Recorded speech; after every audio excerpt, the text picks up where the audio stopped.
اور لقب ابو بکر اس میں بڑی شان ہے۔ ابو بکر کا مطلب ہوتا ہے پہلا، اولویت رکھنے والا، ہر چیز کے اندر جو ہے وہ پہلے نمبر پر آنے والا، ہر چیز میں آگے جانے والا۔ تو ایسی شخصیت کو کہتے ہیں بکر، ابو بکر، جو پہلا آگے جانے والا۔ اب اگر ہم آپ کی سیرت کو دیکھیں تو اس سیرت میں ہمیں یہ نظر آتا ہے کہ سیدنا صدیق اکبر رضی اللہ تعالیٰ عنہ اسلام لانے میں بھی پہلے ہیں، سرکار پر جان نثاری میں بھی پہلے ہیں، اور جب دین کے نام پر مال خرچ کرنے کی بات آتی ہے تو وہاں پہ بھی سب سے پہلے آتے ہیں، سبقت اختیار کر لیتے ہیں۔ یہ بڑا مشہور ہم نے واقعہ سنا ہے کہ حضرت عمر فاروق رضی اللہ تعالیٰ عنہ انہوں نے کہا تھا ایک مرتبہ کہ سیدنا صدیق اکبر رضی اللہ تعالیٰ عنہ جو ہے وہ ہر دفعہ نیکیاں کرنے میں مجھ سے آگے نکل جاتے ہیں، سبقت لے جاتے ہیں، اولویت اختیار کر لیتے ہیں، اول نمبر پہ آ جاتے ہیں۔ تو انہوں نے ایک مرتبہ جب سرکار علیہ السلام نے اعلان کیا کہ اب دین کے لیے کچھ مال خرچ کرنا ہے، تو صدیق اکبر رضی اللہ تعالیٰ عنہ نے بھی یہ اعلان سنا، فاروق اعظم نے بھی سنا۔ اب فاروق اعظم اپنے مال کے اعتبار سے کچھ زیادہ مالی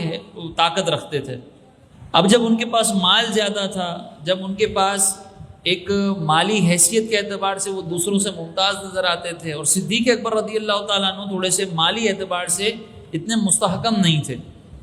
تو اب فاروق اعظم نے کہا کہ آج وہ موقع ہے کہ میں صدیق اکبر سے زیادہ مال خرچ کروں گا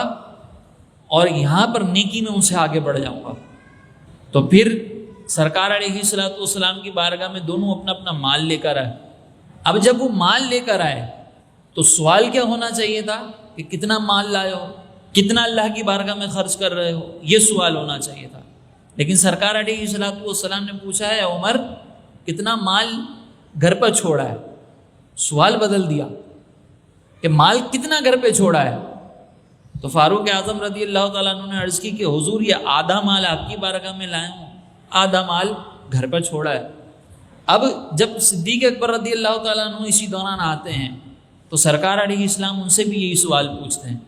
کہ اے صدیق کتنا مال گھر پہ چھوڑ کر آئے ہو، گھر پہ کیا چھوڑ کر آئے ہو؟ تو صدیق اکبر رضی اللہ تعالیٰ عنہ کہتے ہیں کہ یا رسول اللہ جو مال تھا وہ میں یہاں پر لے کر آ گیا ہوں، گھر کا سارا مال گھر پہ اللہ اور اس کے رسول کو چھوڑا ہے، میرے لیے اللہ اور اس کا رسول کافی۔ تو یہاں پر پھر فاروق اعظم رضی اللہ تعالیٰ عنہ نے فرمایا کہ میں ہمیشہ یہ خواہش رکھتا تھا کہ کسی نہ کسی طریقے سے میں ابو بکر سے آگے نکل جاؤں۔ آج میرے پاس مال کی کثرت زیادہ تھی، سوچا تو یہ تھا کہ آگے نکل جاؤں گا،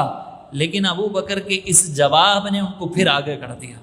یہ شان صدیق اکبر رضی اللہ تعالیٰ عنہ ہے۔ اور چونکہ یہاں پر بھی آپ آگے نکل گئے، اسی طرح ہر نیکی میں آگے نکل جاتے تھے،